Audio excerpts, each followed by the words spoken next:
ശ്രീമതി ഗിരിജ സേതുനാഥ് നിങ്ങളോട് സംസാരിക്കും.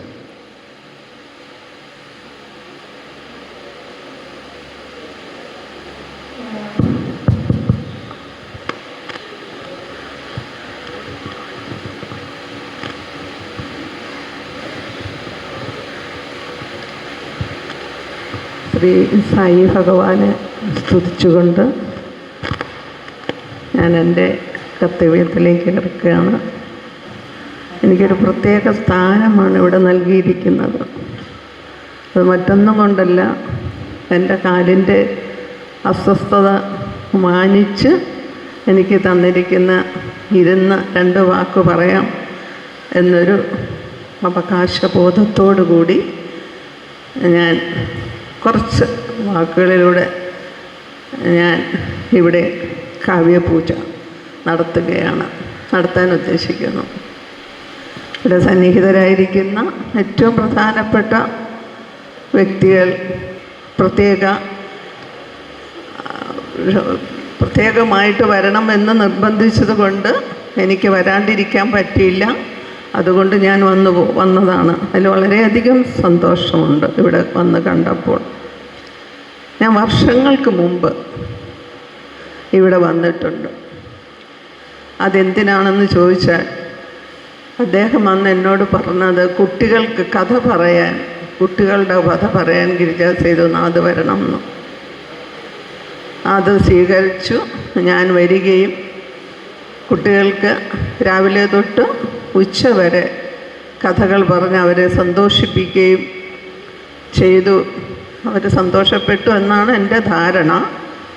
അവരൊക്കെ ഇപ്പോൾ എവിടെയാണോ, വലിയവരായോ എവിടെയെങ്കിലും ജോലിയിലേക്ക് പ്രവേശിച്ചോ ഒന്നും എനിക്കറിഞ്ഞുകൂടാ. അവർക്കും എന്നെ കണ്ടാൽ മനസ്സിലാവില്ല, എനിക്കും അവരെ കണ്ടാൽ മനസ്സിലാവാത്ത, കാരണം അവർ വളർന്ന് വലുതായിട്ടുണ്ടാവണം. പിന്നെ ആ കഥ പിന്നീട് സിനിമയാവുകയും കുട്ടികളുടെ ബാലസാഹിത്യ ഇൻസ്റ്റിറ്റ്യൂട്ടുകാർ ആ കഥ പുസ്തകമാക്കുകയും അത് സിനിമയാവുകയും ആ സിനിമ പനോരമ സെലക്റ്റഡ് ആകുകയും അതിലഭിനയിച്ച കുട്ടികൾക്ക് അവാർഡുകൾ, ക്രിട്ടിക്സ് അവാർഡും ഏഷ്യാനെറ്റ് അവാർഡും ഒക്കെ മേടിച്ചപ്പോൾ ഞാൻ ഇവിടെ വന്ന് പറഞ്ഞ ശ്രീ സത്യസായി ഭാവയെ ഇന്നത് ഓർത്തില്ലെങ്കിൽ അത് ഞാൻ ചെയ്യുന്ന ഏറ്റവും വലിയൊരു പാതകമായിട്ട് എനിക്ക് തോന്നും. അതുകൊണ്ടാണ് ഞാനിതിവിടെ സംസാരിക്കുന്നത്. നിങ്ങളൊക്കെ വിചാരിക്കും അവനവൻ്റെ കാര്യം പറയാനാണോ ഇവിടെ വന്നിരിക്കുന്നത്, സാഹിത്യത്തിനെ പറ്റി പറയാനല്ലേ? പക്ഷെ സാഹിത്യം എന്ന് പറയുന്നത് തന്നെ അവനവൻ്റെ കഥകളും അവനവൻ്റെ മനസ്സിലെ വികാരങ്ങളും വിചാരങ്ങളും അവർ കണ്ടു വളർന്നതും വായിച്ച അറിവും എല്ലാം വെച്ചുകൊണ്ട് തന്നെയാണ് എല്ലാവരും കഥകൾ എഴുതുന്നതും കവിതകൾ എഴുതുന്നതും ഒക്കെ എന്ന് മനസ്സിലാക്കുന്ന ഞാൻ. പക്ഷെ ഒരു പ്രസംഗത്തിന് ഞാൻ ശരിയായൊരു വ്യക്തിയല്ല. പ്രസംഗം എന്ന് പറയുമ്പോൾ എനിക്ക് ആദ്യം ഓർമ്മ എൻ്റെ തൊട്ടടുത്തിരിക്കുന്ന എൻ്റെ സഹോദരന് തുല്യമായ സുദർശനയാണ്. ഏത് നിലയിലേക്ക് അദ്ദേഹം കൊണ്ടുപോകും. പ്രസംഗം എന്ന് പറയുന്ന പ്രകർഷേണ സംഘം ചേരുന്നു എന്നാണ് പറയുന്നത്. അപ്പോൾ പറയുന്നവർക്കും കേൾക്കുന്നവർക്കും അതിനോട് അടുത്ത് മനസ്സുകൊണ്ട് യാത്ര ചെയ്യണം. യാത്ര ചെയ്യാൻ പറ്റുന്നതാണ് ഒരു പ്രസംഗം എന്ന് പറയുന്നത്. എന്നെ അതിനൊട്ടും കൊള്ളില്ല. പർവ്വതനിരകളിൽ നിന്ന് ഒഴുകിയെത്തുന്ന നദികളെല്ലാം ചെന്നെത്തുന്നത് സമുദ്രത്തിലാണ്. പക്ഷെ ഒരു നദി മാത്രം സമുദ്രത്തിലെത്തുന്നില്ല. അത് എല്ലാവർക്കും അറിയാമെന്ന് തോന്നുന്നു. യമുനോത്രി. അത് ചെന്നെത്തുന്നത് കുരുക്ഷേത്രയിലാണ്. കുരുക്ഷേത്ര മഹാഭാരത യുദ്ധം നടന്നിടത്താണ് യമുനാ നദി ചേരുന്നത്. അവിടെ കർണന് വേണ്ടി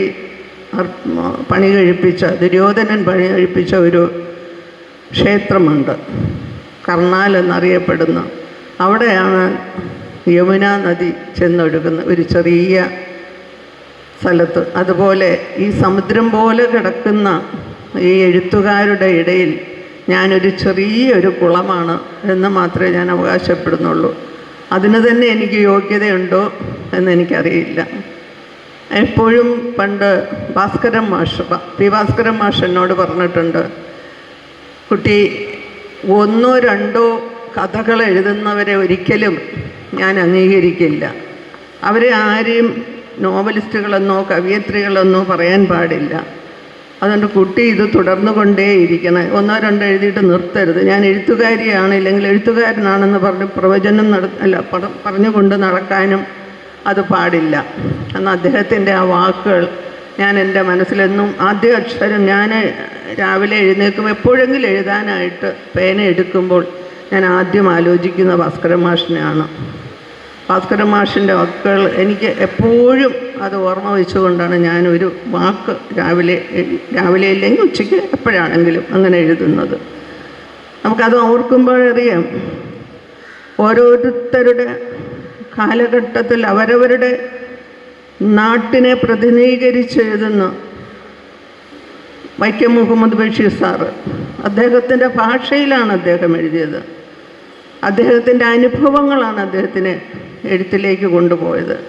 അവിടെ സാഹിത്യമുണ്ടോ, നല്ല വാക്കുകളാണോ, അതൊന്നും അവിടെ തിരക്കില്ല. അദ്ദേഹത്തിൻ്റെ ഭാഷ അത് വായിച്ചവർക്ക് അത്യന്തം സുന്ദരമായും നന്മയുള്ളതായും കലാരൂപമുള്ളതായും സ്നേഹമസൃണമായ ചിന്തകളുണ്ട് എന്ന് മനസ്സിലാക്കിയപ്പോഴാണ് അദ്ദേഹത്തിനെ ഇന്നും എല്ലാവരും സ്മരിക്കുന്നത്.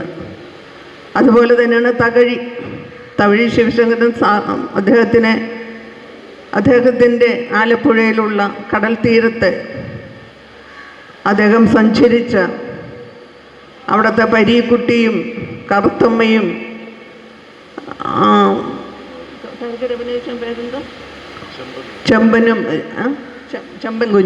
ചെമ്പൻ കുഞ്ഞുമൊക്കെ ലോകപ്രശസ്തമായി നമ്മുടെ അഭിമാനം കാത്തു സൂക്ഷിച്ച എഴുത്തുകളാണ്.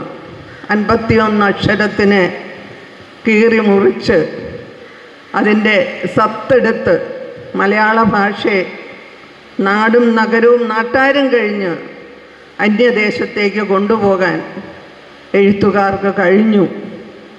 അത് കഴിഞ്ഞിട്ട് ഇന്ദുലേഖയും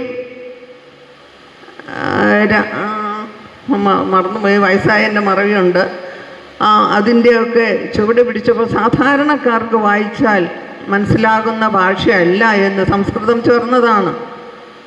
സംസ്കൃതത്തിൽ നിന്ന് മലയാളവും തമിഴിൽ നിന്ന് ഖരാക്ഷരങ്ങളും കടമെടുത്താണ് നമുക്ക് മലയാളം ഉണ്ടായത്. 51 അക്ഷരങ്ങൾ. ആ അക്ഷരത്തിൽ നിന്ന് പിന്നീടുണ്ടായ സാഹിത്യം എന്ന് പറയുന്നത് മധ്യ തിരുവിതാംകൂറിലെ എഴുത്തുകാരായിരുന്നു. അത് പറയുമ്പോൾ മുട്ടത്ത് വർക്കി, പൊൻകുന്നം വർക്കി, കാനമീജെ, അങ്ങനെ ഉള്ള സാധാരണക്കാർക്ക് വേണ്ടി എഴുതിയ എഴുത്തുകൾ ഇപ്പോഴും മുട്ടത്ത് വർക്കി എന്ന് പറഞ്ഞാൽ എല്ലാവർക്കും വളരെയധികം ബഹുമാന പരിസരം സംസാരിക്കാറുണ്ട്. പക്ഷെ ആ കാലഘട്ടത്തിൽ പൈങ്കിളി എഴുത്തുകാരെന്ന് പറഞ്ഞ് അവരെയൊക്കെ മാറ്റി നിർത്തിയ ഒരു കാലഘട്ടം ഉണ്ടായിരുന്നു. പക്ഷെ എഴുതി തുടങ്ങിയവർ മുഴുവൻ, വായിച്ചു തുടങ്ങിയവർ അക്ഷരജ്ഞാനം വരുത്തിയത് പോലും അവിടെ നിന്നാണ് എന്നുള്ളത് പലരും മറന്നു പോകുന്ന സത്യങ്ങളാണെന്ന് ഞാൻ ഇവിടെ ഇരുന്ന് പറയുകയാണ്. ഞാൻ എപ്പോഴും വാദിക്കും, അവർക്ക് വേണ്ടി ഞാൻ ഇപ്പോഴും സംസാരിക്കും. അവിടെ നിന്ന് അക്ഷരം വന്നു. അത് കഴിഞ്ഞ് ഞാൻ ചങ്ങമ്പുഴയുടെ അദ്ദേഹം പറഞ്ഞതുപോലെ ചങ്ങമ്പുഴ കവിതകളിലൂടെ ഒരു വരി കടന്നു പോട്ടെ. ഒന്ന് പാടുമോ? കാനനച്ചായ കൈലാടുമേക്കാൻ ഞാനും വരട്ടെയോ നിൻ്റെ കൂടെ, പാടില്ല നമ്മൾ പാടെ മറന്നൊന്നും ചെയ്തുകൂടാ. എത്ര ലളിതമായ ഭാഷയിലാണ് അദ്ദേഹം എഴുതിയത്. ഇപ്പോഴ് ഇതേപോലെ ആരെങ്കിലും പറയുമ്പോൾ നമ്മുടെ എതിർപക്ഷത്ത് നിൽക്കുന്ന പെൺകുട്ടികൾ പറയും, തേച്ചില്ലേ പെണ്ണെ. ഇതാണ് ഇപ്പോഴത്തെ മറുപടി. ഇപ്പോഴത്തെ കാലഘട്ടത്തിൻ്റെ എഴുത്ത് ഒരുപാട് മാറിയിരിക്കുന്നു. സ്നേഹം ലാളിച്ച് എഴുതാനും മറന്നു പോകുന്നു. ഒരു കാര്യം ഞാൻ പെട്ടെന്ന് നിർത്തുകയാണ്. എഴുത്തുകാർ വളരെ സഹൃദയരും സ്നേഹസമ്പുഷ്ടമായ മനസ്സുള്ളവരും അവരാരും ക്രൂരതയല്ല എന്ന് എനിക്ക് മനസ്സിലായിട്ടുണ്ട്. സ്നേഹമായിട്ട് ഞാൻ 4 വരി കവിത ചൊല്ലിയിട്ട് ഇത് അവസാനിപ്പിക്കുക. ഇന്ന് കാവ്യ എന്താ ഉള്ളത്, കാവ്യപൂജ, ഉദയാസ്തമന കാവ്യപൂജ ആയതുകൊണ്ട് 4 വരി ഞാൻ എഴുതിയ ഒരിക്കൽ സന്ധ്യ ഇനാഗുറേറ്റ് ചെയ്ത് അതിനകത്തുള്ളതാണ്. ഓർമ്മയുണ്ടോ എൻ്റെ കവിത? അപ്പം അത് ഞാൻ ചൊല്ലാം. ഇല്ല ഞാൻ ആരെന്നു പറയുന്നതില്ല,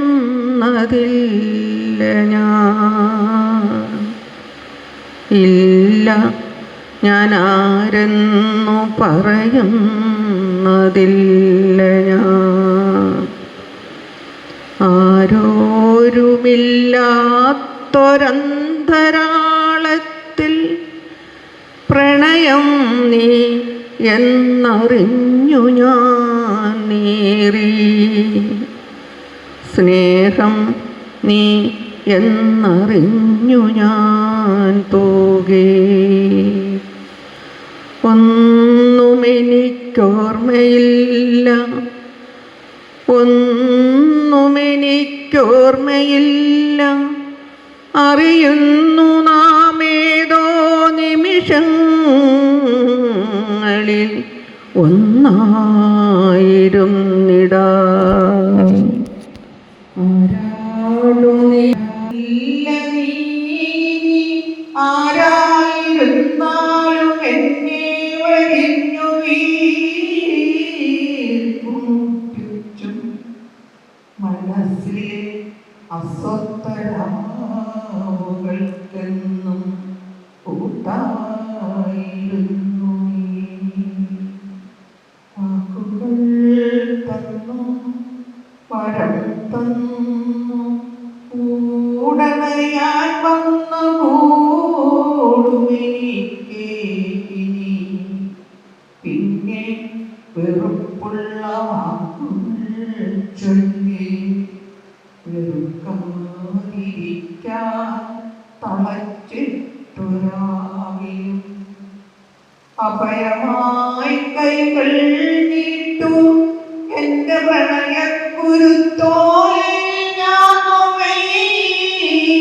ഞാനൊരുക്കുന്ന തീയായി ചൊരിഞ്ഞു നീ.